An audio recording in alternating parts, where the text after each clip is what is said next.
Hello বন্ধুরা, আমি দাদার বিয়ে খেতে আসি এখানে অনেক আনন্দ হলো।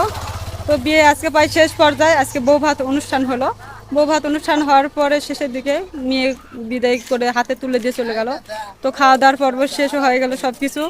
আমরা আসি কারণ অনেক বোনেরাই আমরা সবাই আসি, আনন্দ হচ্ছে। কাল সকালে আমরা বাসায় চলে যাব। তো আনন্দ না, আনন্দ শেষ মানে শেষ পর্যায়ে খাওয়া এটা। শেষ, হ্যাঁ। এখন আনন্দও শেষ, এখন মানে নিশা বিয়ের খাওয়া রাতে হবে। শেষ পর্যন্ত না, ওগুলো খাওয়া যাবে না, আমরা সব থেকে বিরত। কিন্তু রাতে হয়তো অনেকে ড্রিঙ্ক করছে, এর ঠিক হয় না, আমরা ওইগুলো পুরো প্রশ্রয় দিই না বা আনসাইজ একটু দেখাই আর কি। তো এমনিতেই অনেকভাবে আনন্দ করা যায়, তো সেই দিকটা একটু দেখে ভালো লাগে। আর এই যে দাদা ভাইরা ছিল আমাদের সাথে 3 দিন ধরে, খুব ভালো লাগছিল। আপনারা সবাই ভালো থাকবেন, সুস্থ থাকবেন। তুমি কিছু বলবেন? না, আর কি বলবো, একটু সবাই ভালো থাকবে। এই তো বিয়ে বাড়ি, তো রাস্তার বাতাই। বিয়ে বাড়ির লোকেশনটা বলো। এটা লোকেশন কি হচ্ছে, নোহাটা ধরে গ্রামের নাম হচ্ছে নলবল। নওগাঁ দহটা বলতেও নাম জানা না। শুনলে তো মানুষ পালায় যায়। আচ্ছা, সবাই ভালো থাকবেন, টাটা, বাই বাই।